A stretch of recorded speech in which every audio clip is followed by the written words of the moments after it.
Warning, the following broadcast features thoughts, ideas, and opinions you might find offensive. If you're easily angered, insulted, hurt, provoked, outraged, or annoyed, the following may offend you. The views expressed in this show are solely those of the individuals providing them and do not reflect the opinions of YouTube or Google. So please, don't flag this video. Viewer discretion is advised.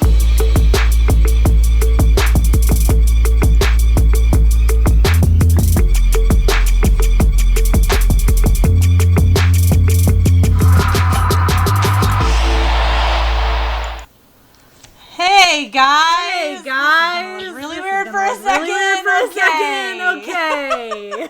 Oh man, I'm just gonna have to check it in the.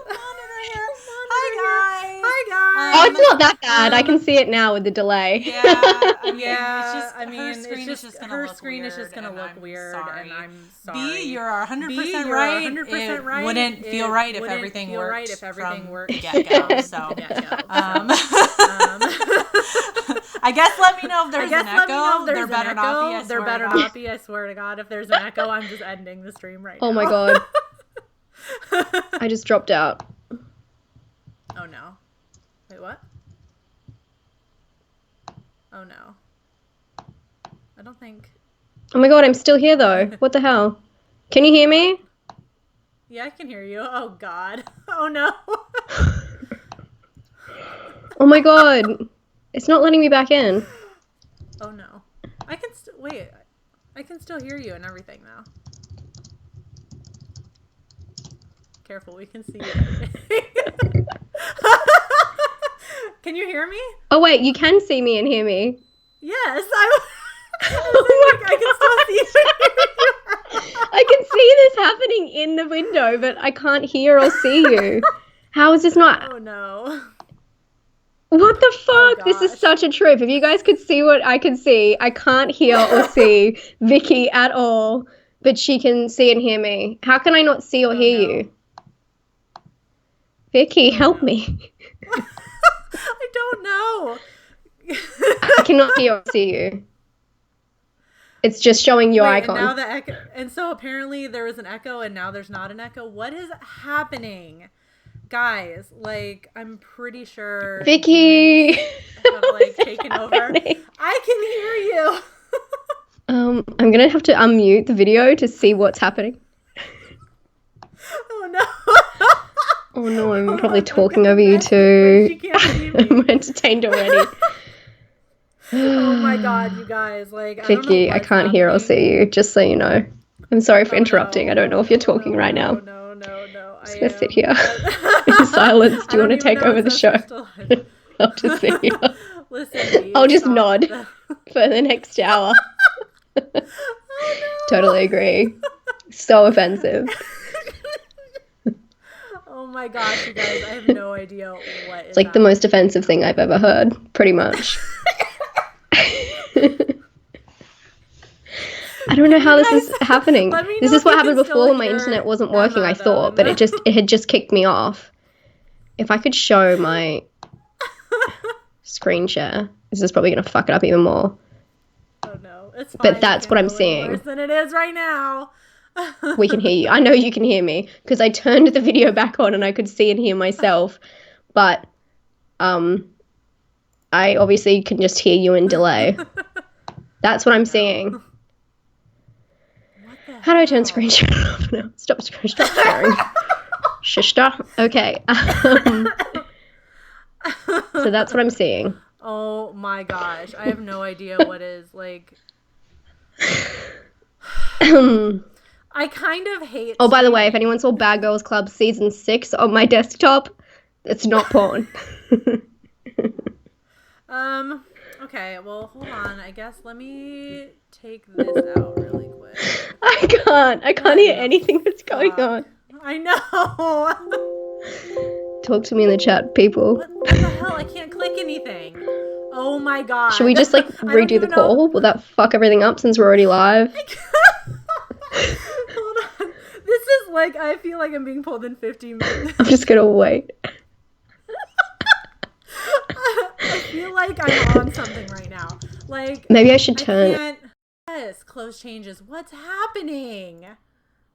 Okay, I'm turning this off, and I'm gonna recall Emma because I don't know what's happening. Hold on. Everybody wait.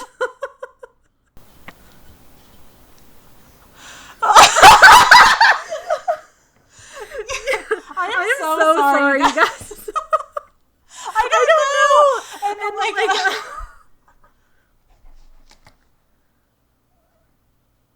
we can see and hear everything you're saying. and then like, and for a second, hold on, I like turned off my screen share for a second just in case. I was like, let me turn it off. And then like all of a sudden I couldn't click anything on XSplit. Like nothing. I was like, what's happening? Like it was just like it was almost like it had frozen, but we're still been live this entire time. Like. And apparently there's still an echo. It's just like, fuck off for a second. Like, I can't with the echo right now. like just can't with the echo right now.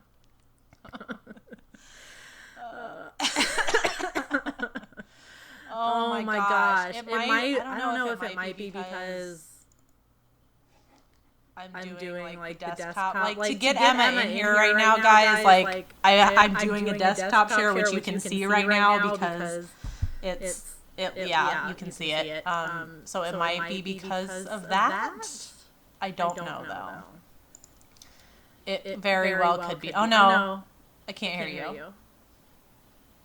Oh, okay. You look like you're laughing. You're doing like a silent laugh or something, and I was just like, oh fuck, I can't hear.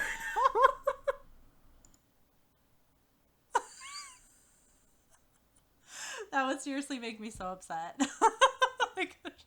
I would just be, that's it. I end the stream. Like, done. Okay, bye guys. See you next month.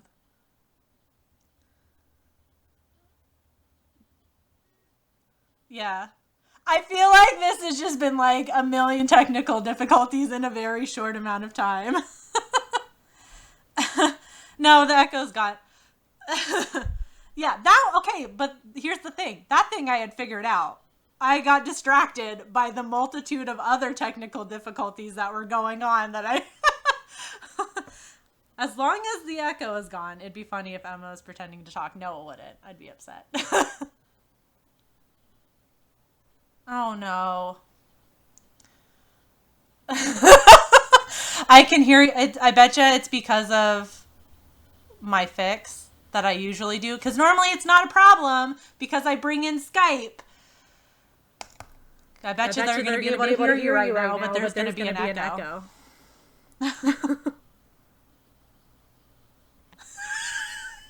I can hear you. That's all that matters.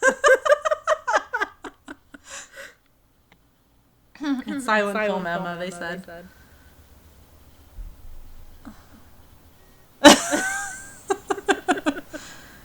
It should...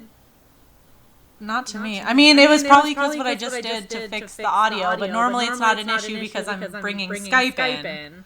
But I think it's because I'm doing a desktop share that if I shut off all the system sounds. Still no Emma? Wait, what? No, I just fixed it.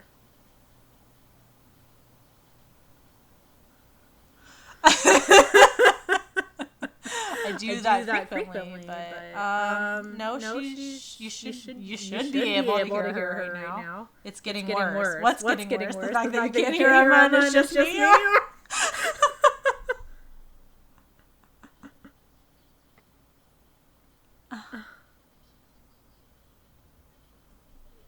Oh God. Oh. I hate live streaming now. It's my least favorite. Echo has returned. Echo and still no Emma.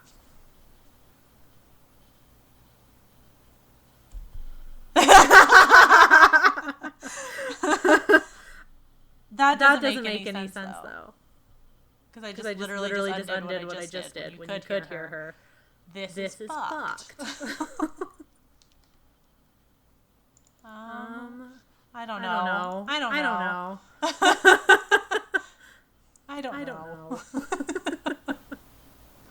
Hold on, let me try and bring Emma back. I don't know, like, if I do it, though, there's going to be a... There's going to be an echo. So it's like...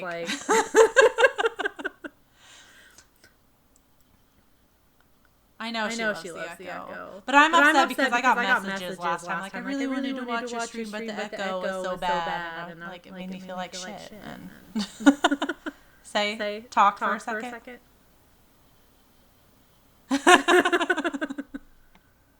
I don't know if you guys can hear her now.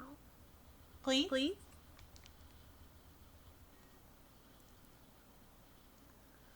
Yeah, I use this XSplit. I use this XSplit. English has gone out the window.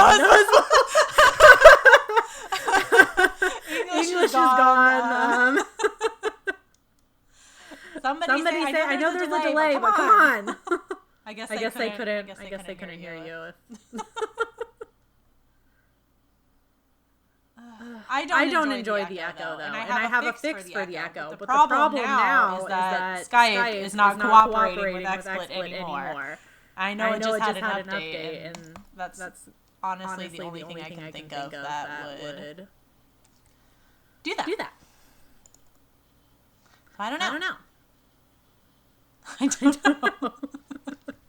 And nobody's saying anything, so I don't know if they can hear you or not. Cannot hear her now. Then it's something that just happened, that just fucked up, because I literally undid what I just did when you went silent, and it should go back. Bring Emma back. Can you bring Emma back? Forget the echo. She's trying, guys. I'm trying. You can't hear me anyway. Yeah. What if I said some really... I don't know what I would say. Oh wait, it says Emma. Wait. They can hear me. Just as I say, what if I say some really offensive shit? I actually think it might be the Australian government, because this is getting a bit too, like, nitpicky on my side. Yeah. First, my internet kept dropping out. Yeah. Then they wanted for me to not, I guess, I was seen? I don't know. And then they try to silence me. Okay, I'm back. Hi. Welcome. That was probably your mic settings. At the end, should we do an annotation at the end of this video? At the start, be like, video starts at 20. I'm gonna have to. Like, fine, Vicky, don't worry. Everyone loves you. I love you. It's all part of the process. Everyone give Vicky a thumbs up emoji or something fun in the comments so she doesn't feel so awful about it. If it's an audio thing, I don't fucking know. Like, I had a fix for it, and I had a totally different technical issue this time. That wasn't my audio, and I think that's what's screwing me over, because she's on. Never mind. I'm just gonna make you full screen. Don't worry about it. For the emojis, she sent some hearts. Oh, thank you. Love you, Steph. Hey, and Dead Real. Everyone's doing emojis. Emojis will fix everything. I'm such a millennial. Okay. Just never mind. You're just gonna have to deal with the echo, because I'm getting mad now. This is love you guys. Horror Addicts is like, love you both. You're doing great. That was like, love you, sweetie. You're doing great. And I'm over here like, I hate this. Well, fine. Let's get into the movies before we get completely off track. What are you drinking, by the way? Well, it's just cranberry juice. And I was thinking about adding vodka in it. And I'm seriously regretting not. I'd have to pause the live stream to go get liquor really quick. I join you, but it's 11 a.m. Yeah. So. No, I don't blame you on that one at all. Okay. Well, I guess we're just going to start. This is as good as it's going to get. Okay. Anyone at the end of the stream, if you want to shoot me the information for some XSplit experts or something, it would be greatly appreciated. Thank you. All right, shall we get into this episode of Does This Offend You? Hi guys, welcome to Does This Offend You? Are we doing disclaimers? It's been so long. I mean, because we didn't do one in October. Oh, yeah. If you guys haven't been here before, which I think I recognize all of you people. Hey Dave, I recognize all of you guys here. And Steph, I saw you were in here, and Slops.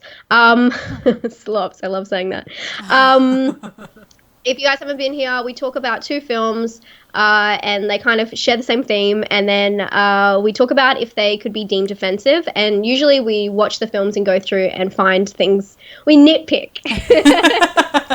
Yes. Get after 31 Days of Horror that I'm not reviewing a movie, and I was like, would give it this out of 10, and then I was like, wait, no, this is we don't need those kind of notes for this one. So we just go through and we talk about these crazy movies because it's fun. It's fun to talk about, like, offensive films, I guess. Yeah. It is. Yeah. Coming from 2 people who, I don't know, we don't get offended over that many things, I feel like. No, I don't think so. Yeah. I didn't know that's how it was going to turn out when we did it, but you know. Yeah, that's just how it did, and it's fine. So, in case you couldn't tell, we're talking about Tusk and the Human Centipede. That part's working. You should see the titles on the screen that we're talking about that. We thought we'd go with a like body horror kind of theme, but there's like a couple of different ways to do that, but we felt like Human Centipede and Tusk like went really well together. So, which one do we want to talk about first? Human Centipede. Human Centipede. I'm dying to talk about humans. I mean, I love, obviously, full disclosure, I don't even know why I would say that, but just so you know, I love Tusk so much. Human Centipede, for both of us, was a rewatch that we hadn't watched since we were younger. Yep. I remember it completely different. I think I blacked out mostly when I watched it the first time. Like when I sat down to watch it, I was like, when it started, I was like, man, I really don't remember a whole lot about this movie. Like, it was almost 100% watching it for the first time. And then once it got into it, I was like, oh yeah, now I remember this. It was definitely because, like, the idea of the film is so much more famous than the actual story of the film. Yes. Yeah. So I think it's one of those films that a lot of people take out of context. Yeah.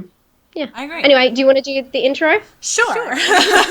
Okay, so Human Centipede is directed by Tom Six, came out in 2009, and it mostly follows 2 American women, Lindsay and Jenny, who are traveling in Germany, and they find themselves stranded in the middle of nowhere when they're trying to go to a club or somewhere. So they seek refuge in the home of Dr. Heider. Is that how he says his name, Heider? I don't know. B can correct us if our German is... Anyways,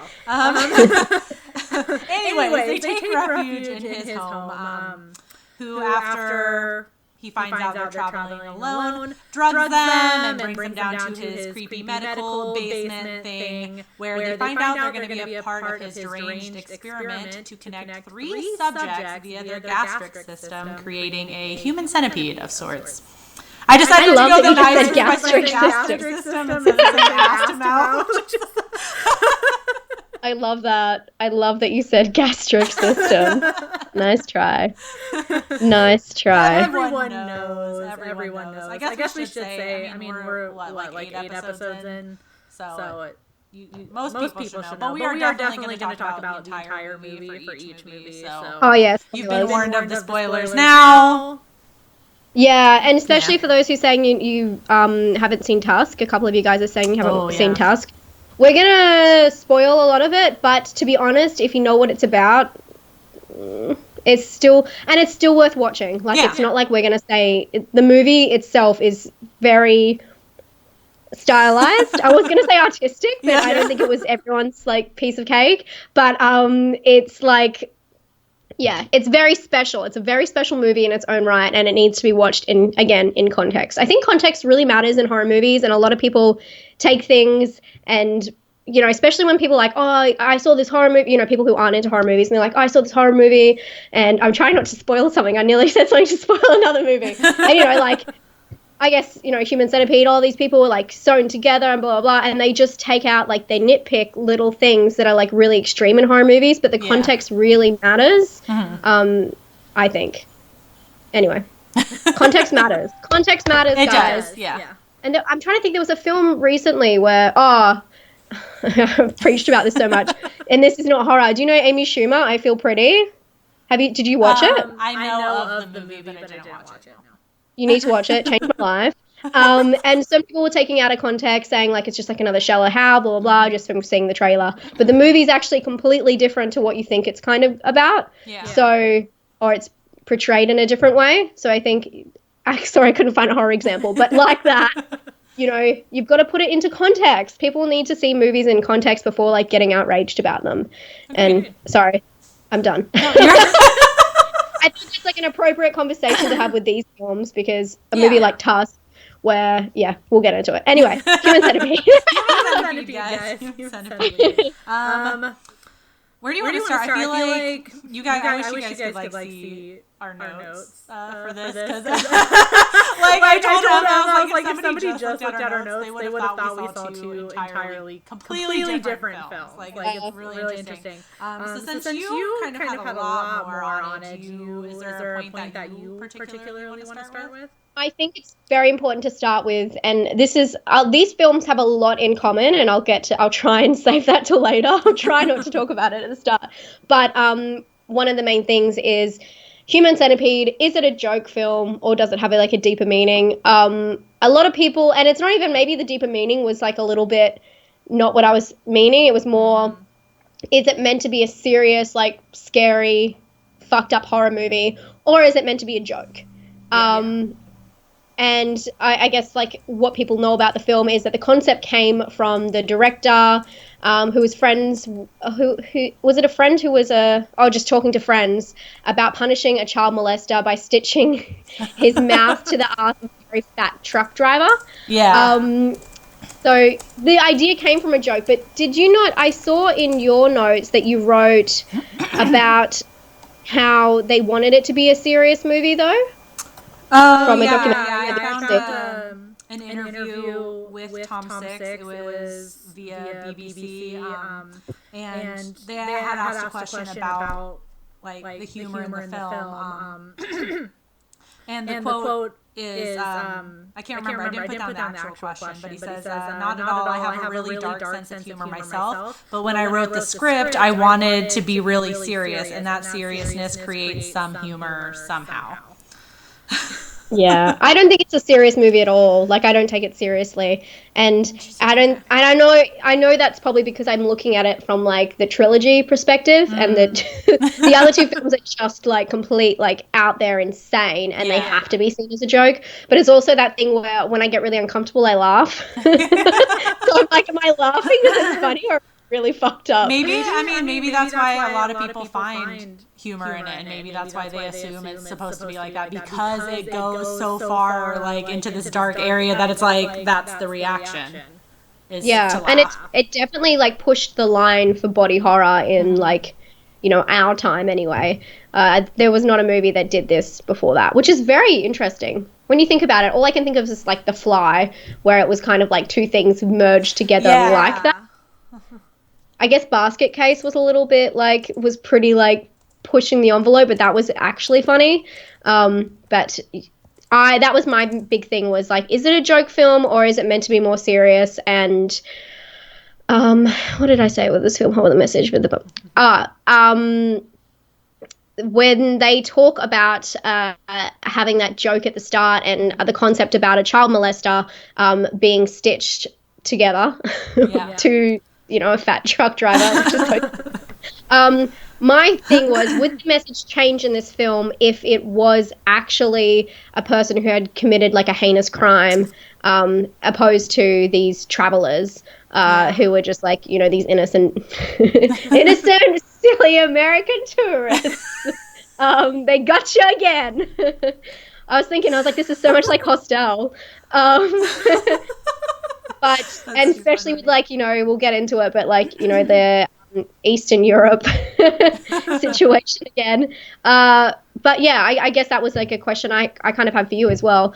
Do you think that if they made it into like someone who done like, you know, the worst thing you can do, you know, child molesting or whatever, that would definitely change the whole feeling and tone? Yeah, I think if that were the case, it would be more a moral question in the movie, like you want a person like that to be punished, but like what he does to them is like honestly just like comes out of like the dark recesses of somebody's mind. Like it's like the worst thing I can think of doing to somebody. Yeah. So I think it, like if that were the case, it would create like a really interesting debate watching the movie. Like obviously this person deserves punishment, but do they deserve that specifically? Yeah. You know what I mean? So totally. I don't know. I think it would be interesting. I don't know. I think it would change the tone in that way, and it would just be more like what you see in it. Like if you think he deserves it or they don't deserve it. But I don't know. I think it would be a really interesting movie to discuss if that were the case. Yeah. And I guess one of the ideas, I mean, I know the concept behind it with the truck driver, but also they kind of hint at this with what's his name? Katsuro? I believe I'm saying that right. The guy who gets to be the lead of the Centipede. He says at the end, well, you know, before his demise, he has this monologue where he talks about all the bad things he's done in life. He like abandoned his family, you know, he did all these bad things. And then he asks if the doctor is God because he is getting karma for, you know, how he was treated. And I guess that was them trying to put that little message into the film. But I do believe that they wanted to keep the film as simple as possible and they didn't want to make it so messy. And I think that they did a really good job at just because people are so shocked by that. It's probably hard for them to take in other things. Kind of like a Serbian film. People are so shocked by obviously everything that happens in that film that it's hard for people to stay with the storyline throughout the film.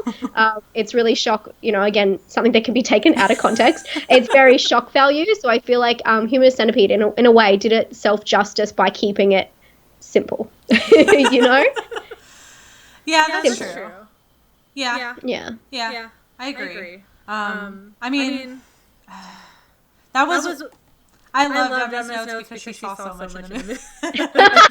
I'm like pulling all this out. You're like, this means nothing. I feel like we switched roles because like what was like there was like one movie I related to Christmas and I get deep on some movies and then we switched roles. I mean, it does make sense like knowing that he meant it in a serious tone, I guess.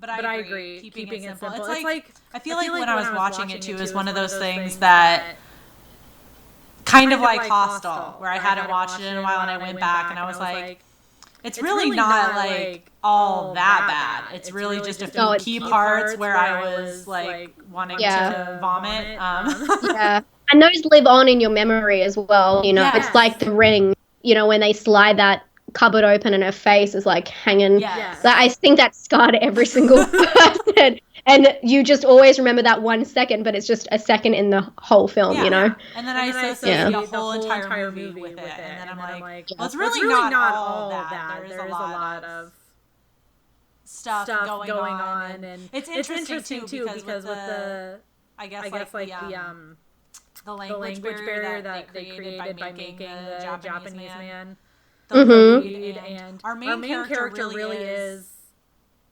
I'm gonna forget which one she is. Lindsay is the one that's in the middle. Is that? Do I have that right? Okay.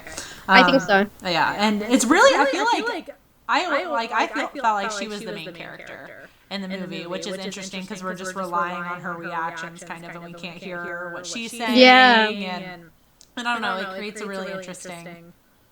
Yeah. Did you read about how like a lot of people walked out when they went to go do auditions because as soon as they were told, they're like, okay, goodbye.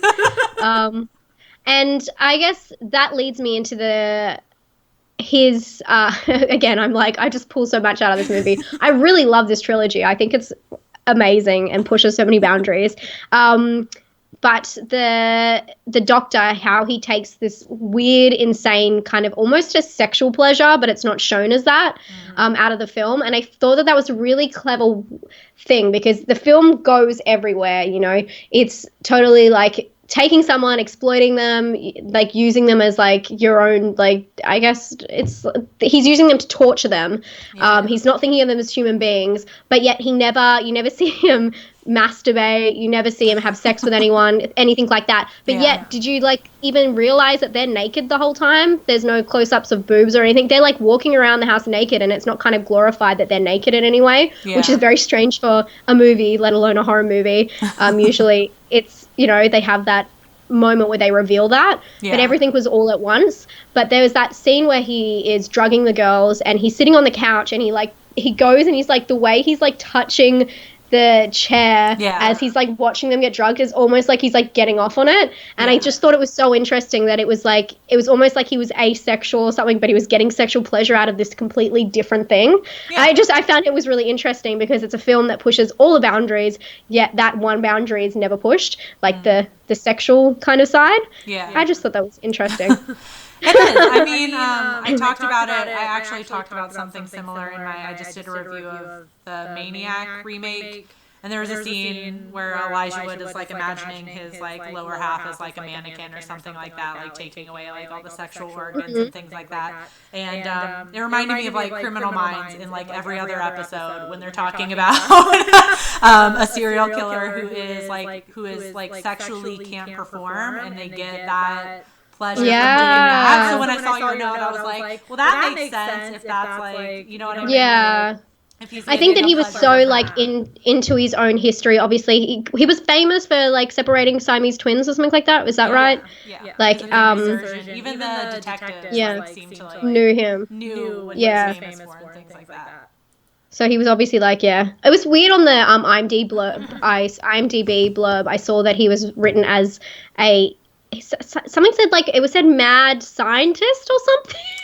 Like completely off. I mean, I kind of saw him as like a Frankenstein-esque character, because to me, like I saw him as like he's like a psycho with like an inflated ego. Like he like preaches that he's a very famous surgeon and all that, and it almost just feels like he's doing this because he can, because he has the skills, the technical knowledge to actually do it. And that's what I felt like the motive was. And because he could. Yeah, because he could.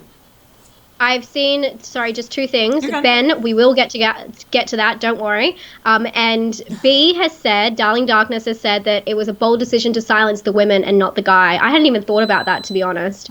I guess because there's like two women and two men in the situation, including the doctor. I hadn't even really thought about the odds. But yeah, that is a good point. And it is really interesting that they brought in, you know, like a third character who spoke a different language as well. Like I was trying to figure out how that kind of made me, like what that was meant to mean. Yeah. And why they would do that. But I have a quote for that. Okay, great. From the same interview I saw. I didn't know that it went that deep. It could have just been like an off-the-cuff thing. But again, from the same interview with Tom Six, he was talking about that. And the quote says, I read a lot of books about World War II, so when I wrote the story, I kept referring to the terrible things the Nazi doctors did, because Heider is like very loosely based off of a Nazi doctor or something like that. And I put in American and Japanese characters, so they are all related to the main players of the Second World War. So there you go. And that leads me to the next point. Of the, I guess, one of the offensive things. And I'm so glad we have B, are you German or you just live in Germany? I don't want to assume. In the chat, who can tell us. I thought that this film plays into a lot of German stereotypes, being like the direct and precise surgeon. I guess, you know, they always say like German precision. I don't know if that's offensive or not. Sounds like a good quality to me. And I wanted to know if I guess in Germany, they probably would have found this film a little bit offensive, but also is it like harmful for German stereotypes? And I guess to lead it back into the whole, his name is based on a guy from, I guess, who was involved in the Nazi party, and you know, doing that whole thing about European big bad sick world Nazis. I guess in Germany especially, like they have to make everything in America. Sorry guys, America. I'm going back in again. In America, I feel like anything to do with Germany, they have, and I guess Australia too, because we did have that movie Living Space, that when they involve Germany in something, they have to bring up the war. Anyway, I wanted to know what your perspective on this was, B. So she is totally German. Okay, good. I know, Yeah. Totally. So I wanted to know because it was very interesting to me. Why didn't they just set it in I was gonna say Australia, in America, in the but I mean they could do that's like a Wolf Creek kind of thing, but it'd just be a lot like more red sand and it wouldn't be as clinical environment.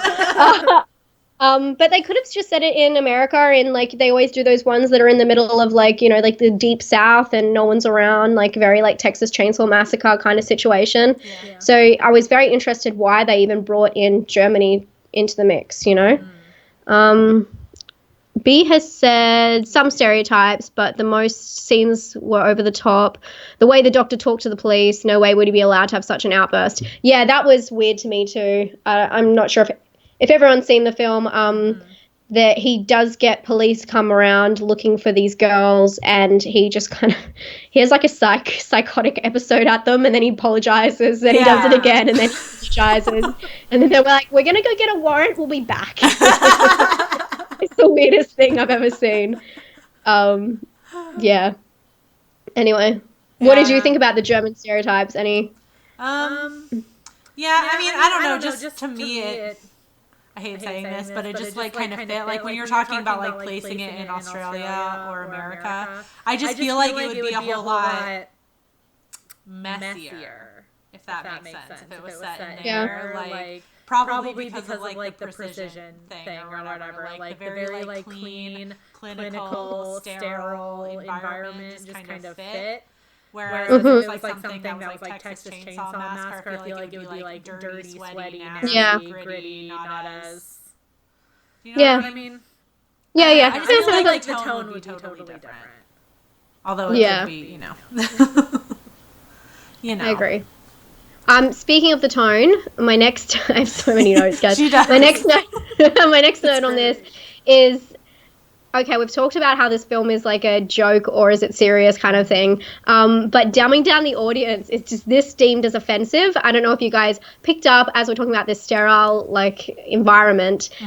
They had these scenes where they, he was doing the surgery. I was going to say committing the surgery because it was like committing murder pretty much, where he was doing the surgery, and usually when they do these kind of sterile environments, they make it green and blues and like really cool tones, make it seem like cold and yucky and uncomfortable. They took it to the next level. They bumped up the saturation. Well, they kind of bumped up the saturation, but just like kind of tinted it to like green. And then they had like brightness and contrast and exposure all put up. And it was just almost hard to look at. It was so stylized. And then after the surgery, they had this moment where he's sitting on the couch, like feeling happy for himself or whatever he's doing. And it just like, it's so warm, all the tones and stuff. And it's meant to be like, this is bad. Now he happy. I just thought that was so overdone. That whole thing. But then the bit that I could not get over, and I still can't get over about this movie, this is more offensive than anything else, is the the scene where they're driving and they get stuck, the two girls at the start, and the fucking rain. Did you notice this? It was ridiculous because I watch my movies with subtitles on, and it's like rain sounds, and I'm like, it's not raining. And they're like, oh my God, the rain. And there's no rain. And then they get back in the car and they have the shot through the windshield and there's rain on the windshield. Yeah. Then they get out, it's not raining. And then when they see his house, they run through the rain. And I was like, where the fuck is this rain? It was like the worst thing I've ever seen. And I know that they probably put the rain in there to kind of show that they needed to get out of there really quickly. They couldn't sleep in their car. It was rain. I don't know why that would change anything. But it just seemed like they obviously didn't have the budget to make it all work, and it just really put me off. I was like, what are you trying to say? This is offensive that people would actually swallow this bullshit about the rain. It was funny, like, I didn't even really notice it, and then when I saw your notes, like, I went back, because it was right at the beginning of the movie, so I was like, let me go see what she's talking about, and then I was like, oh, I see. Did you notice it? It's so... I noticed it after you pointed it out, but like, when I was like, I think I was just like bracing myself when I was watching. So I was really paying attention. Broken Rain Machine, probably. Yeah, I mean, it was probably just a budget. Yeah. Honestly, but it's just like a very unfortunate thing. I do think it was a budget thing, but I was like, it's got to be, I don't know. I don't know, he's just fucking with us at some points. You know, when directors, I feel like they just fuck with you just for the sake of it sometimes. I don't know. Maybe to disorient you or something. Did you want to talk about the next note so that you can do some, I can stop this whole fucking thing? Yeah, basically Emma had all the really good notes, and I barely had any because I... You had notes? Huh? You had good notes. I mean, yeah, but I'm saying, like, you found, like, you saw all this stuff in the movie, and I'm mostly, like, this movie was gross. But I was reading some reviews where, you know, like, people were reviewing it in the context of... Oh, thank you, Nightmare Brother. I just saw your comment. Thank you. Where they were talking about it in the context of, like, a torture porn and a body horror, too. Like, which I feel like I wasn't thinking about them being in the same realm, but they kind of are. And, like, but it fails in the meaning department. Like, a lot of these critics were like, but, like, there's no meaning to it. There's no message behind it, that sort of thing. But I felt like if you're looking at it as, like, this, like, torture porn body horror thing, I feel like it was effective because, like, I didn't need a meaning. Like, he was doing it because he could. And it made me extremely uncomfortable and made me sick to my stomach and made me want to look away and turn it off. And in that sense, I think it was effective. So I thought it brought up an interesting question, like, does it have to have some deeper meaning? Does it have to be, like, all about World War II or have this, like, deeper meaning to it? If you know, or can it just be an effective movie, like, on the surface of what it is? Yeah. No, I totally agree. And I guess that's what I was saying before with it being simple. Yeah. I feel like the concept is too hard for people to swallow to put an extra kind of thing in it. And I do really think that he was having this conversation. He's like, wait, there's no other films that are like this. I better fucking make it already, you know? That's true. Yeah. Can I guess what scene made you, like, squirm the most? Yeah. Was it the bit where he, like, sees that she's infected and goes up and, like, touches her, like, infected wound, and it's, like, all of the, like, pus is on his hand and he smells it? Is that the bit? Because that was, like... I mean, no, I was definitely, like, dry heaving at that point. That's closer to the end of the movie. No, it's really just, like, I guess you could call it, like, the base, you know, like, at this point, like, the movie's been around so long, like, the hashtag basic part where, Asian man finally is gonna have a bowel movement, and that's when I started to get sick. I told him, I was like, my dog came in and checked on me because I was, like, dry heaving so loudly. I thought I was playing it all cool, like, oh, I'll eat dinner before because I'm not gonna want to eat anything after. But then I was like, oh shit, now my stomach is full of stuff that I can puke back up. That's so funny. That's so funny. Yeah, it definitely made me sick to my stomach. Yeah. But I guess sorry, I was just going to say, since you were just talking about the what's his name? I keep forgetting his name. Katsuro, when he is having his bowel movements. I guess, like, the part that would be deemed offensive and a part that we do talk about usually in these chats, in these Does Offend You episodes, is about suicide, and there is a suicide scene in here that is extremely graphic, and I think, again, with everything that's happening, people just don't really, like, bat an eyelid about it. But it's pretty, like, fucked up. He takes a jagged spoiler alert, he takes a jagged piece of glass, and he, like, to rip his throat, because he has nothing else he can do. It's like, you know, he's, like, really, like, going into it, and that's such an intense scene. And I guess you see this a lot in body horrors. I'd rather, like, die than live the way I do. And I mean, it was quite sad. It is. It makes me mad. And, yeah. But I mean, it's one of those things that, like, if they were in that situation, I mean, you see it in Tusk as well. It's, what are you gonna do? Like, you're actually surgically like that. Like, that's insane. And I guess that's, like, the heartache is the very, like, how the movie ends. They could have taken it anywhere. The way they leave it is just so sad and, like, desperate. And I don't even know how you feel. Like, I'm not sure if you guys know. Spoiler alert: guy at the start, guy at the front dies. The girl at the end dies, and she's just fucking left there to like rot. Mm-hmm. Yeah, I can't think of anything worse. And not being able to move because you're like attached. Ooh. Yeah, I know that's why it makes me mad. I always like. I got so mad again at the Japanese guy. I'm like, why did you do that? You were her only hope. Yeah. Because we knew the girl at the back was dying. Like, it was kind of, they kind of like throw it in there, like in little nuggets throughout the movie, and then finally like the nasty pus thing. Yeah. And then how it just like pans up like through the roof, and you just hear her crying, like as it just pans up like out into the sky, and it's just like, you know. Isn't that just the credits roll and it's just her like kind of crying? I'm pretty sure. Yeah, that's really sad. It just like continues, and it's just like she's gonna be there until she dies. Yeah, pretty sad. And I guess the last note we want to reference is obviously you don't see it, but there is some inferred animal abuse. I'm pretty sure it's like 3. Do you call them Rottweilers? How do you say Rottweiler in America? Rottweiler? Rottweiler. Oh, you say I was like, I bet you I'm saying this different to you guys. He at the start, he's like lovingly. I don't know if he's looking at the picture. I'm pretty sure he looks at the picture and there's 3 of them connected. But it doesn't even look like they're connected though, because they're just, is, you know, like dogs sniffing each other's butts. Like that's what it looks like. You can't see. So it's kind of hinted at. And then when they come through, the girls approach the house, you see the gravestone for the dogs. Yeah. And what does it say? It's like my 3, I don't know what it's called. My 3 like a loving thing, like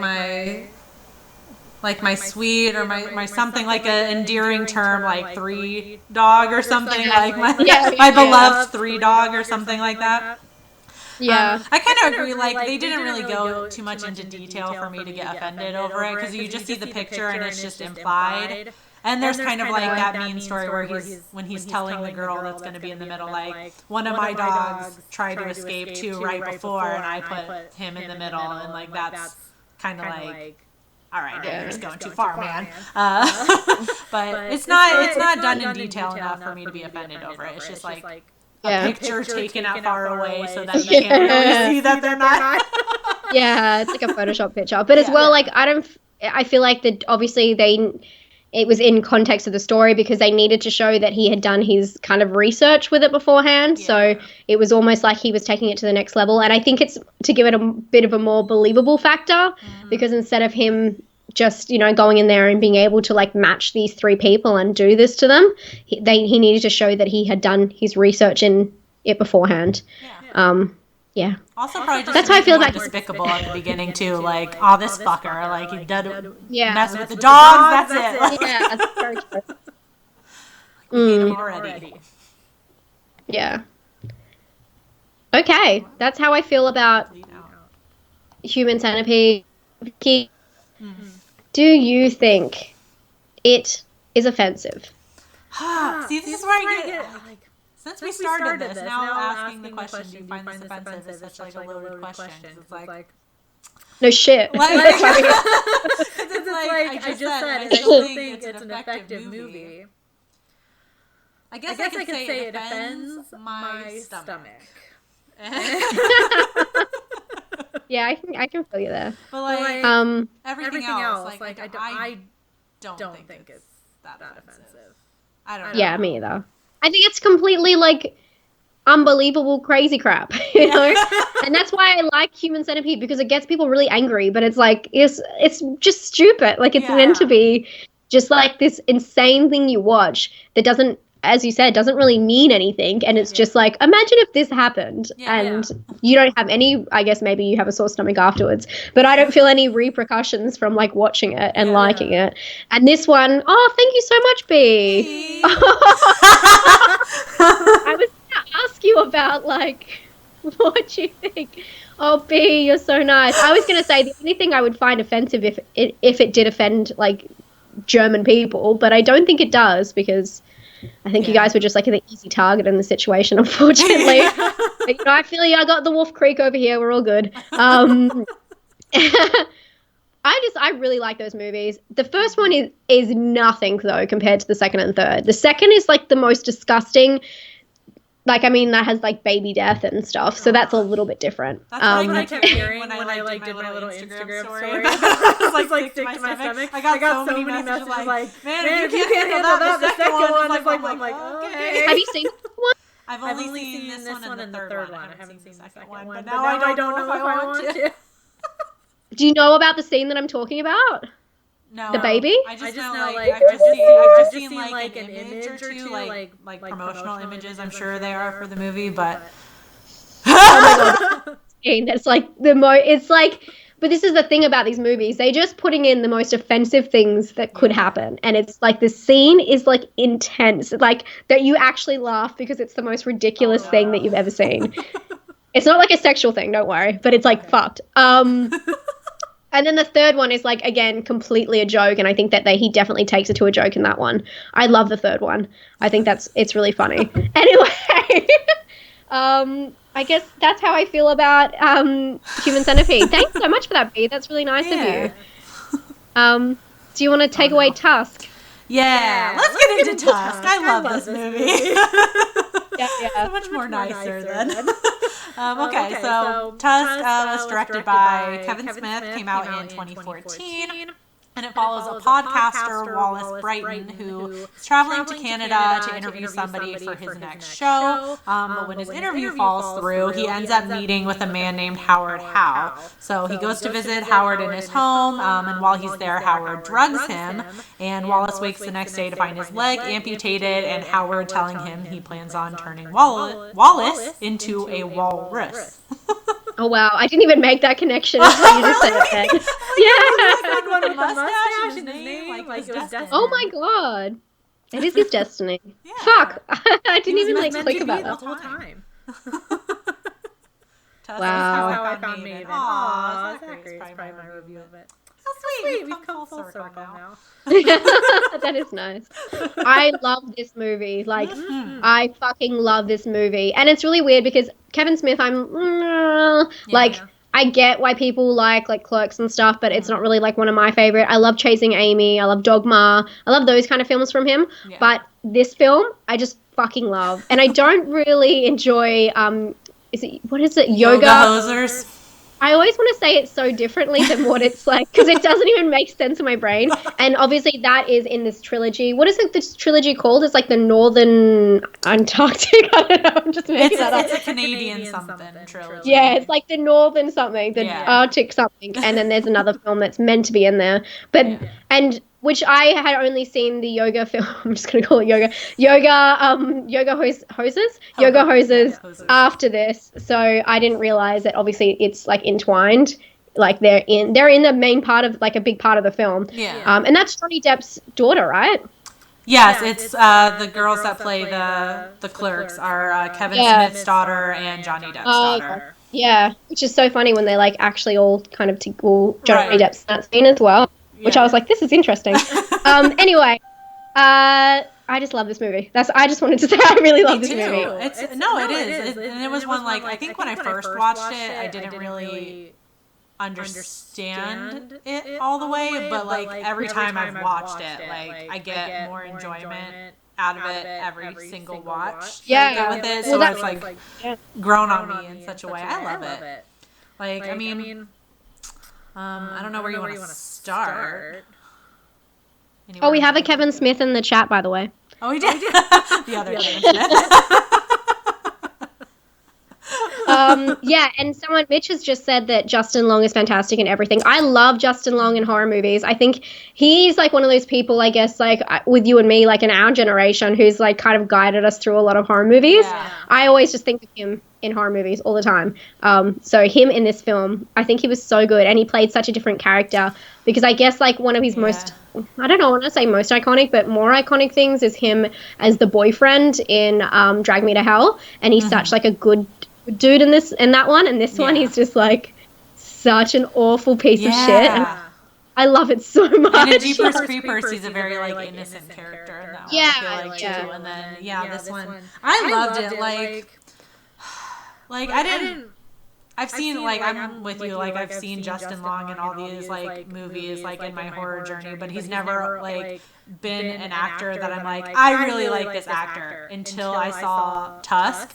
Like, blew my mind the first time I saw, like, his performance, like, just him when he like comes to and like sees that his leg is missing, like I was like, that's it, I'm sold. Like, you can take me along for the ride for the rest of the movie. Like, I'm sold. Like, it's so good.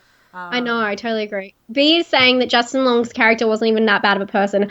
Did you see when he like laughed about the guy who like cut off his own leg and then went to the funeral and then he was like, dang, why did the fucking dude have to like kill himself before I could interview and make fun of him? That is the definition of a bad person, B. I'm gonna have to say. To be fair though, he did get his comeuppance because he's making fun of going to interview and make fun of a kid who chopped off his own leg, and then he gets his own leg chopped off. Yeah, don't worry, I got that bit. I was with that bit. That's for sure. And I feel like that is a huge. I will like get to the similarities of these films because it's insane how similar they are. And you wouldn't even think about it because they're completely different tones. In a way, but that it does again have the conversation about karma. Like, does he, is he deserving of this? Is anyone deserving of this? Which is quite like Human Centipede. Where do you want to start? I mean, we can kind of get into that a little bit because I think it's interesting how they make you feel bad for these characters. I'll quote my own notes here. Wallace is definitely the douchiest douche that ever douched, like in the beginning of this movie. Like, he is. But like I swear, if you don't feel bad for him instantly, like when he gets his leg chopped off, and then like that dinner scene too, when like Michael Parks is just going full crazy, and like you automatically feel so bad for him, and it does bring up kind of like that moral thing, like does he deserve that, like that sort of thing, where as in the Human Centipede, I feel like there's like little to zero character development, but you feel bad for them because of the situation they're in. So it's like you still feel bad for both of them, but it's just in different ways. You don't have that personal connection to the character. You just feel bad for humanity and as a whole because this doctor exists. Whereas but this one, story kind of like develop it better. This story is so much more winding, I guess. And the way that he puts himself in the situation is so funny because it's like he is literally like, who is the sickest, weirdest person that I can find in a town I don't know anyone, me driving by myself in, a different country, like into the night. The guy offers me tea and I drink it. Like, how dumb can you be? It's so weird. Well, because he goes in with like this pompous attitude too, and he's like walking around the house, like, "Oh, what's this? What's that?" He's just, it's just, and the guy's just, calm. Oh, I love it. I think it's so clever. We're just like, this is just us praising the movie instead of like. You can tell how we feel about it. I guess I want to just touch on really quickly because the film is obviously based in Canada. One of the big similarities I had was obviously in Human Centipede, they go to Germany and this happens. Americans in Germany, this happens. And this one, it's Americans go to Canada and this happens. And I think it's offensive because I think obviously it's Kevin Smith and there's like such a huge banter between Canadian and like Americans, like it's the same as like Australia and New Zealand. Like we take the piss out of each other, and it's. I don't know if you guys say that. Take the piss out of each other. I think that might be an Australian. I just like really showed where I'm from. We joke with each other. We have banter. I think that's probably not even a thing you guys say. But like it's fine. But I thought it was funny how they really did play on the stereotypes, talking about how Canadians are too nice, and then I love the bit with the flag. They're like, look at the flag, it's just red and white. And blue. I love that joke. And I like it's just no Canadian's ever going to find that offensive. I think it's just fun, right? But I just thought it was like funny how they were having so much similarities in that. And that the fact I think that was more in there because it was meant to show to go to this place where obviously Canada is known as everyone being so nice and just like overly friendly, and it just being such a safe place, which is so funny and opposite to Human Centipede, where they go to Germany and it's like in the middle of nowhere, and they're, you know, Americans from New York and they don't understand. Where this place, there was almost this comfort in him going, oh, okay, this guy's like invited me to go to his house. He's in Canada. Everyone's going to be nice there. Yeah. So they go there. And, yeah. Yeah. No, you know what I mean? I totally agree. I totally agree. And I think, I mean, that's part of what makes it fun, though. Like, just like you mentioned, because the stereotype is everyone's overly nice and... Oh, epic mealtime cameo. Yeah, no, Harvey. I love that. Like, that's like one of the best scenes. Like, the whole movie is like the best scene in the movie. But yeah. But no, I totally agree. I want to talk about, I want to get like everyone's thoughts, your thoughts, everyone's thoughts on like the whole thing. Like, I get why like they were showing like the affair in the movie, like how he's like having flashbacks or something like that, or we're just going back in time to see who his like girlfriend is having an affair with, but how they like so quickly jump in to like investigate what's like going on with him, like when he leaves the messages, like how they quickly jump to it. A lot of reviews I read thought that was like almost like a plot hole or something. Like, why would they do that? Like, he's clearly like a douche and that sort of thing. And I'm just curious to know what everyone thinks of as to why. You could see, obviously, she was still in love with him. Mm. She was, like, obsessed with him. That was her whole, like, monologue, sitting there on the bed, crying, talking about, and, you know, like, when you're in a relationship with someone and they ask you for help and you don't feel like they're giving you anything else, of course you're going to run to that. I thought, if anything, it made it more realistic, because normally in these movies, it would be, like, ignoring that. And I was actually impressed by how quickly they got there and they did this whole, you know, side plot with Johnny Depp. Which was just fucking bizarre. And it's such a conversation. I do not understand anything when people are like, because that was such like a Canadian American. I don't think you realize like the way they were talking and what they were saying. I was like, what is this like terminology? I was like, are they? Yeah. Anyway, it was very bizarre to me, but I liked that. It kind of brought it something different, and I think that it kept the pace going a lot quicker because there were these two, like there were, you know, a subplot and the main story kind of going on. Yeah. And how long can you watch this guy in this, you know, walrus suit struggle? You know, they got to break it up a little bit. Yeah. Yeah. What did you think? No, I just thought that. I agree. Like, when I first saw it, I think I found her a little bit annoying that she like was so still so like in love with him, and I'm like, he's clearly a douche. Like, come on. Yeah.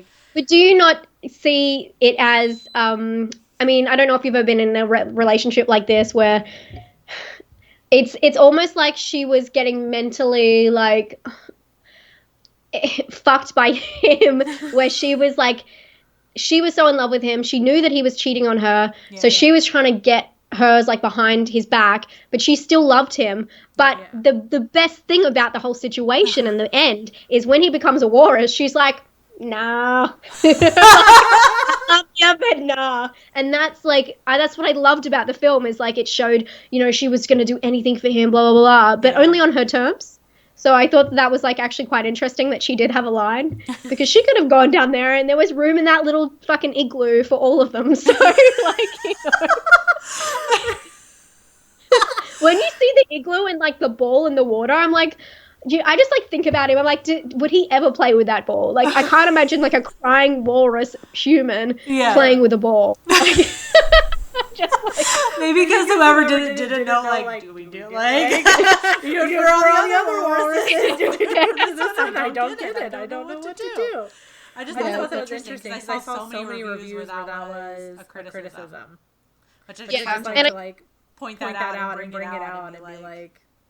Yeah, no, I totally get it. B said that the only thing that pissed her off was when Wallace told the other people to call the police instead of calling 911 himself. Yeah, I did think about that too.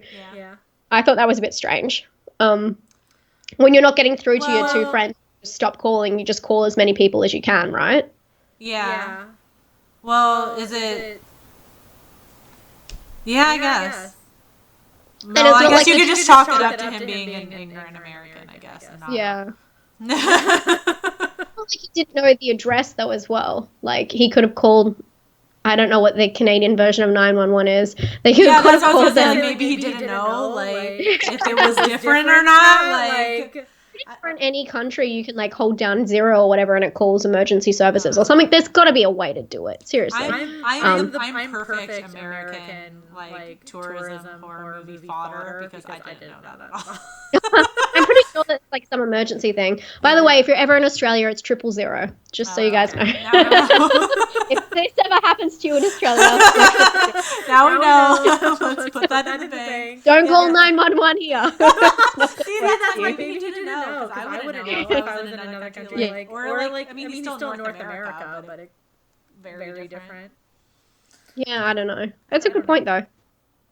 I probably would have because he probably didn't know how much time he had. And, you know, he could leave it up to somebody else and just hope that they get the message and that they can. And they did. I mean, they do. They're way too late, but. Yeah. Yeah, I guess it was Johnny Depp's like 20-minute story that like really set them. All that in your notes. Oh my god! Just him like flattening that hamburger was like the funnest bit of the whole movie. I was like, I mean, like half stands up. Like what on earth? Oh no! Everyone's putting in. I guess yeah, 112 emergency code. Okay. Good to know, guys. Trying to remember all these three-digit numbers to call. Yeah, pretty much. Okay, let's get on to if we just keep going off topic with Tusk, it's so good. So mine main. Actually, we should talk about just quickly. I'm just going to put this in quickly. Another similarity that I found with both the films was the fact that they both reference Nazis. In this one, they had the Nazi party. Yeah. And I'm like, it's just like, it's almost like they put it in there to make them seem like jerks, though.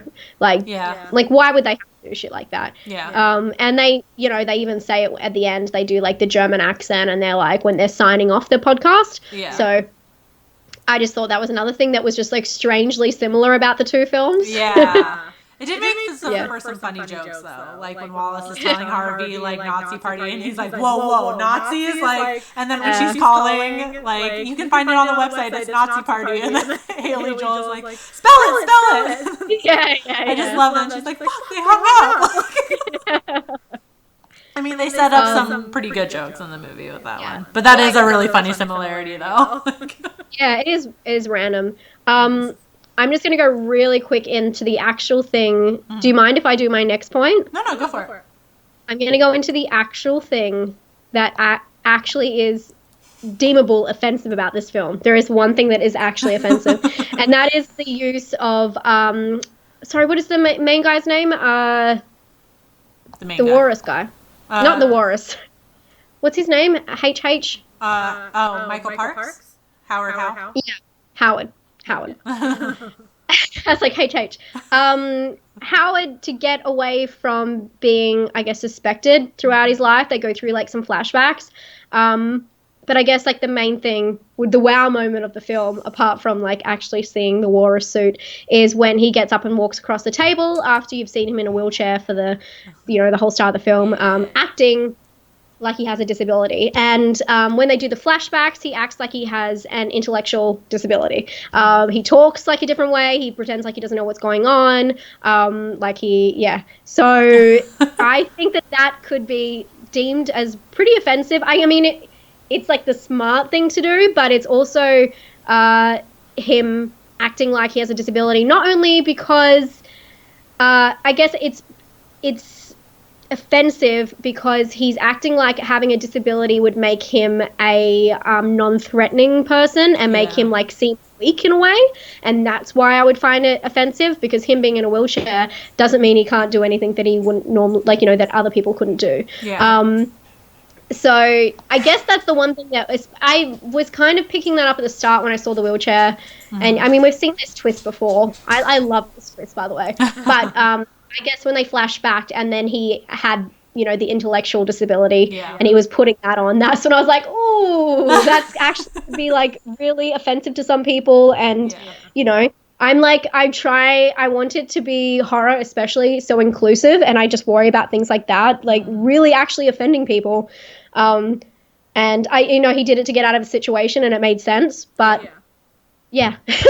That's one thing I did find that it would be offensive to some people. Like, I wouldn't feel comfortable showing that to people I know who have a disability. Yeah. Like, that would be very uncomfortable. Yeah. It does work to show, like, how deranged he is, too. Like, you could view it in a way, like, he's that awful and crazy of a person that he would go that far to trick somebody, you know what I mean? Yeah. Like, he'll take that step, and that's, you know. Yeah, that's his go-to, which is it's pretty strange. Yeah. That was my main question. No, yeah, that's a really good point, and that's like something that I never like really thought of when I saw every time I've seen the movie until I saw your notes for that. So I like that. I didn't think about that at all, which makes me feel bad because I'm like, well, shit. Don't feel bad. It's just interesting. Obviously my life's changed like dramatically in the last year. I work for a non-for-profit. If anyone doesn't know, I work for a non-for-profit that does work with the elderly and people with disabilities. So like I see a lot of this stuff now, and I like can understand, and I open to being inclusive.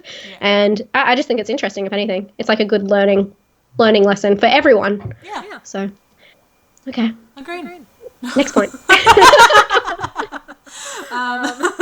Again, I feel like mine were just like so. I just ended up like. No way, yours are really interesting. They're devolving into dongs in the chat. I love it. I was gonna read these comments, and I'm like, oh, it's just about dongs. Okay, we'll move on. I feel like my points were like so shallow on this one. Like for Human Centipede, I was just disgusted, and then Tusk, I was just like enjoying the fuck out of it, like I always do. I always take myself back to literature, so I see like a lot of Frankenstein in both movies, obviously, because you're dabbling in the realm of being like a god or having control over life. It's definitely a power play for sure. Exactly. Yeah. And I don't know. I did think Howard's motive was probably like one of the most interesting motives I've seen for like doing that. Where like Hiders is like just because he can do it, or it's usually in a typical Frankenstein story. It's like a power thing. Like I want to, be known as so intelligent and things that I can create life. And his is literally because of this like batshit crazy experience he had with a walrus once that he basically wants to just recreate, and that's why he's doing this, and it's just insane. He's amazing. I guess that brings me back to the last thing that I thought these films had in common, which I will recap what these films have in common, but the perpetrator taking pleasure in the process. And this was something, again, that you could just tell he was just like fucking loving. Like, what did he do? He put down the fish and he walks out, and then he watches through that little thing, and he's just like, take fish. It's almost like he's jacking off behind the wall, but he's not. And it's like peeping Tom voyeuristic. Yeah. And it's that thing again where there's no sexual experience that's happening, but he's like literally like into it. But these two films, just so I make my point clear, I guess both based in different countries. A stranger goes to a house. They both have racial stereotypes, whether they're like offensive or not, we'll see. They're both movies that toy with the idea of karma. I guess, being the Japanese guy talks about how this is his karma, and then obviously Wallace the walrus, had it coming. You laugh about someone cutting off their own leg, you get your leg cut off. And then they both have the perpetrator taking pleasure in the process, although it's not sexually. I guess they're both body horror, obviously, but that's why we chose them.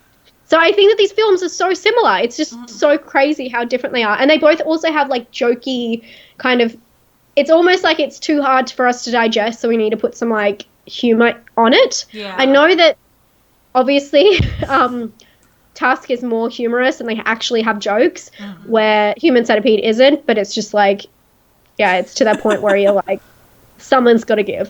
It's got to be a laugh. I mean, well, when you boil it down, it's 3 people, being attached ass to mouth, and so many like shows and things like made jokes like South Park made a whole episode like about it, like and when you think about it that way, it's hilarious, but it's just really to distract you from thinking about like how fucking awful that is. Like, okay, we're gonna laugh at this part of it, and it is interesting, like the differences they take to deliver that to you guys. Because if you think about both of them, they're both fucking awful. Like what happens to each character, and Tusk just takes it a more obviously humorous route. Where Human Centipede isn't maybe as like obvious in being funny, but it still has its moments where you just kind of have to laugh. Because you're like gonna cry. Basically. Yeah. Oh god. Were there any other points that we? No, I think we covered everything. Do you find Tusk offensive? Is my question to you. A loaded question. I feel like I should. Mostly because of I keep wanting to call him Wallace. Gosh, they did that so well. We know what you're talking about. Yeah, they did that so well. I feel like I kind of want to be offended, like because of his character and because he's kind of representing Americans. And I don't know why, but he just because he's such a douche, like it just makes me a little bit more offended. But I love this movie too much. I love it. I think it's amazing. Apart from that one, like, problematic thing it could do for like disabled community and put them into a position like that, but in context it made sense with the characters. It's not meant to be a great character anyway, and it's not so much the wheelchair thing that annoys me. It was more because it kind of shows that he could do all that in a wheelchair and then he stands up. It was more the intellectual thing that you're like, man. And I guess that's, as you said, it was meant to show that he was deranged. But other than that, this film is not offensive. That first moment when you see him in the walrus suit, did you just die? Like, so many people I know laughed. I was, like, terrified. I thought it was, like, the scariest, most fucked up thing. And I really do feel like it does come to a really quick end after that point. But I feel like that the whole point of that was because they couldn't show too much of it because it was like, what are you meant to do when you know it's a person who obviously doesn't, I don't know about his background, but he doesn't really know anything about, textual design or whatever. Like, they've got to make it look makeshift and they've got to make it look crazy, but they also have to make it look realistic. And I think they just did such a fucking good job in that. And what is the song that they use at the end? You guys should know this. Tusk soundtrack. It's so funny because when I was watching it, it's Fleetwood. Oh, it is Tusk. That's right. Fleetwood Mac, Tusk. Did you know that was the song that they play at the end? I remember pay attention that much to it. I love that song. And when I was watching it, because this is only the second time I've seen it, and the first time would have been years ago. I remember it was getting to the end and I was like, oh, you know what song would be right now? And then it started playing. I don't know if it was like I remembered it from before, because now I look it up, I remember that's why I thought it was so funny, because it's called Tusk. Obviously not after the movie, but it's just like it fits so well with the build of the film. And that's one thing I would have liked to change, is to like even amp that up even more. But I just thought it was great. I don't know. This is turning more into a review. Sorry. No, I just really fucking love that bit. I know. Like the reveal too. Like I went through I think I went through like all the emotions when it. Yeah. So, like it was like shock, then kind of like disgust, and then like I laughed a little bit, and I was like, what am I supposed to feel? Like at this part of the movie, I don't know anymore. Yeah. You just feel bad for him. Yeah. He said that she was offended because the suit so unrealistic. And I think that's but it's not meant to be, he's not actually meant to be a fucking walrus. I just think that there was one of those movies that leave you with your jaw like hanging, especially the last scene where they just go to visit him and they're like, it's me. And he's just like, and you're like, there's so many things wrong with that situation. Yeah. Number one, that they like left him in this fucking like sanctuary instead of putting him out of his misery or trying to get him surgery. But like, it's just like a film that you're like, okay, this has crossed the line and there's no coming back. And that's just like, they've just accepted the fact. And I kind of loved it for that. Yeah. And you're just sitting there like, okay. Like, cool, man. All right. That's too funny. Okay, should we look at the... I need to do the tweet. I actually put my entry on the tweet because I can't see the responses. You know when it, like, doesn't show you the responses until... I need to find... Where are you? I'm at least when the, like, one or two times I checked in on it, like, I was just, like, not surprised at all at how it was going, so I haven't looked at it in a couple hours. So. Oh, I voted. Oh, okay, yeah. 75% squad. like, just not surprised at all. Like, yeah, that's about how I expected it to go. Yeah. Yeah. Still, okay, so as of right now, refreshing the page here really quick. You guys thought 78% of you thought that Human Centipede is more offensive than Tusk, which was pretty much how I thought that poll was going to go. I mean, I think if we were comparing the two, would you find... I don't know which one you voted. I just voted Tusk. You voted Tusk? More offensive? Only because the Human Centipede to me, even though Tusk is such a joke film, the Human Centipede to me is even more of a joke. Like, I don't find that film offensive at all. Like, I mean, everyone's got a body. Like, I don't feel like it's picking on anyone in particular. We all have a body that this could happen to. Yeah, I guess maybe that's like the things that I find offensive are things that like pick on certain groups or, you know what I mean? Certain stereotypes, but this could happen to anyone. Where Tusk, I guess the only thing was like what I spoke about, and that's the only thing. But otherwise, I love both these films. I really do. So I would recommend them to everyone. I don't even know if I voted, but I probably would have put Human Centipede. I mean, I came dangerously close to vomiting watching that movie. I was like, oh no. I don't have any love for it as much as you do.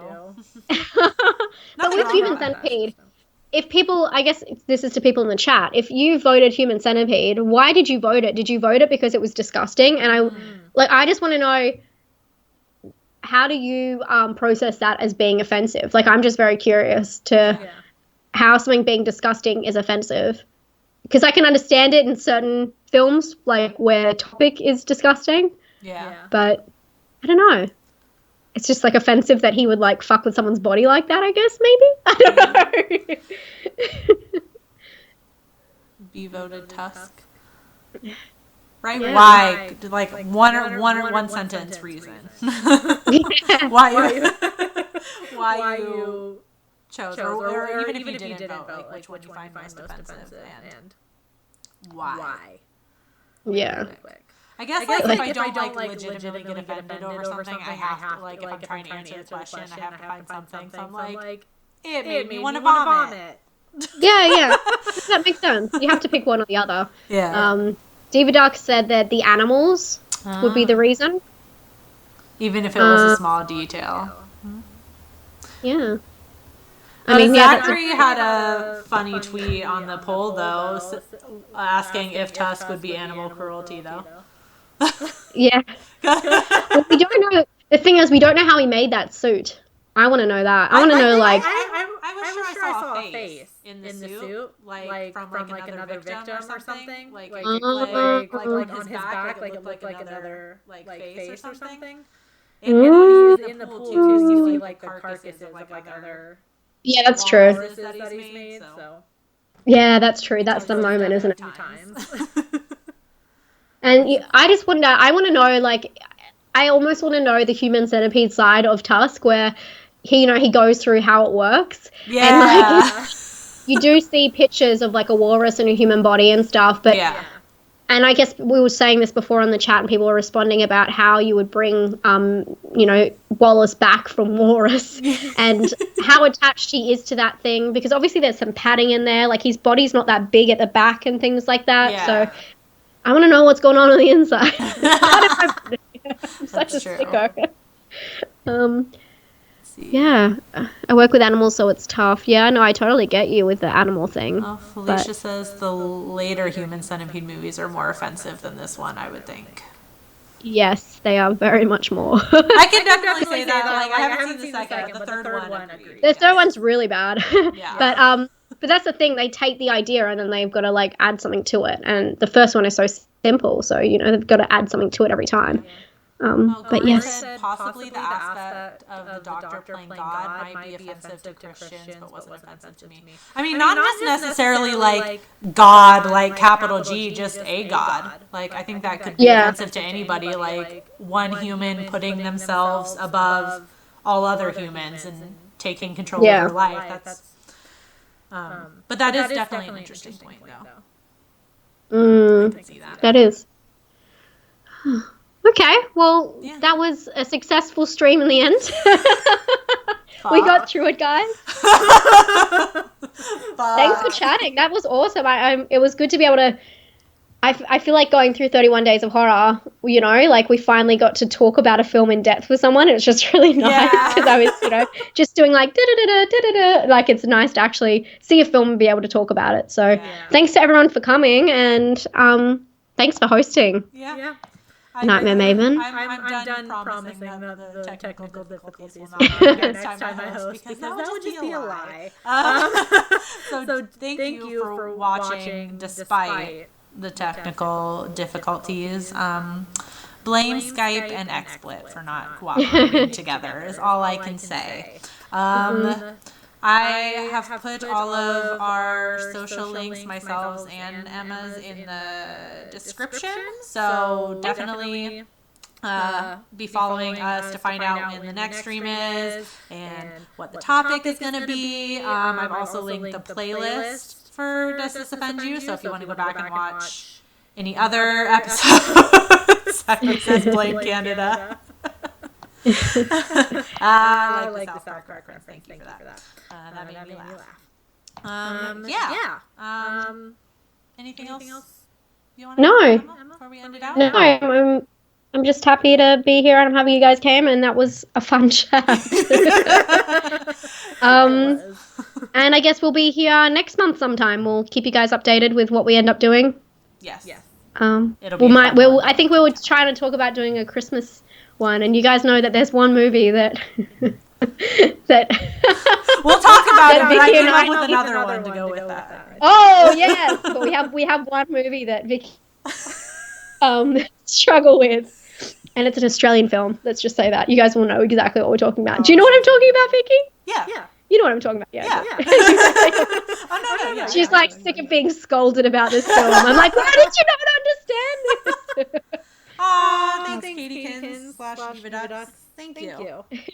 Thank you. Okay. Well, it's gonna look weird for a second because I gotta do this so I can end the stream. Sorry. I don't know what else to say. Just sorry about it. All right. Thank you guys for watching, and we'll see you in about a month's time. Next time it's gonna be on Emma's channel, so she can deal with technical difficulties.